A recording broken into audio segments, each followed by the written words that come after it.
Thank you. Senator Baldwin.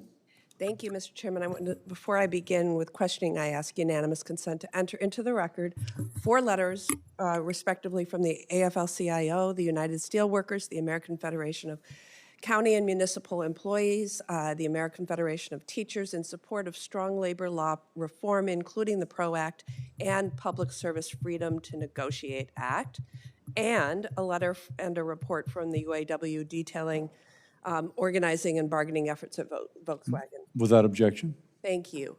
And on that topic, I want to turn to Mr. Cochran. Thank you for being here today to share your experience, both in your efforts to get the company to come to a contract and come to negotiations, but also your experience on the factory floor. Your testimony highlights that forming a union is often just the first step in the fight for rights and fair treatment and dignity at the workplace. And when employers refuse to bargain in good faith, workers are forced to consider dire options like strikes. And right now, the cards are stacked against workers when they use these tools as a last resort. Employers can and often do cut striking workers' health care to force them to end a strike, rather than negotiate in good faith. I have a bill, Striking and Locked Out Workers Health Care Protection Act, which would create a separate unfair labor practice category for when workers or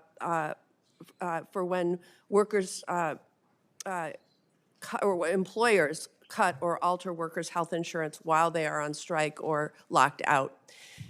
Can you talk about how this bill would help workers fighting for a fair contract? Thank you very much for the question.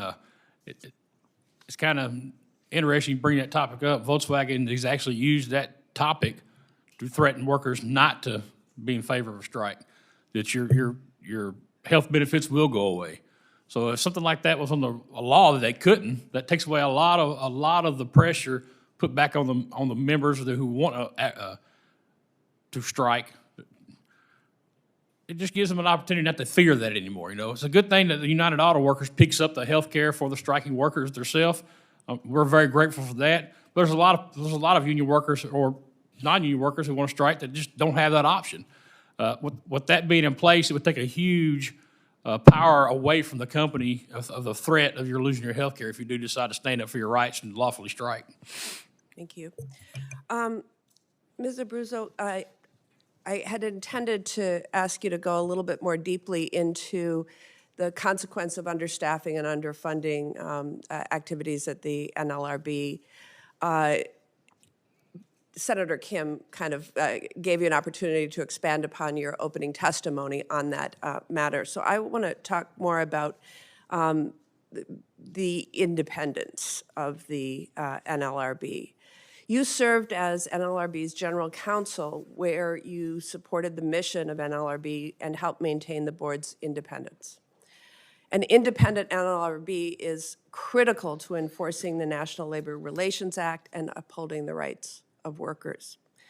During this administration, we are seeing the NLRB's independence threatened with the unlawful firing of board member Wilcox and executive orders that assert control over the independent agency's operations.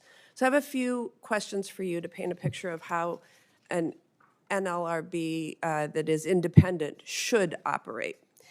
If the White House had attempted to influence your prosecution of an unfair labor practice case, what would you have done?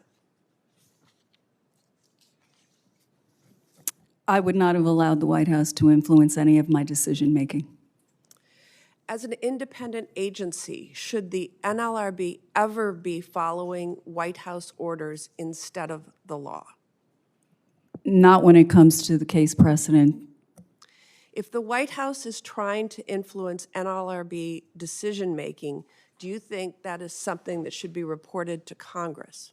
Absolutely. It is an independent federal agency, and Congress needs to know if the White House is trying to influence the decision makers. Thank you.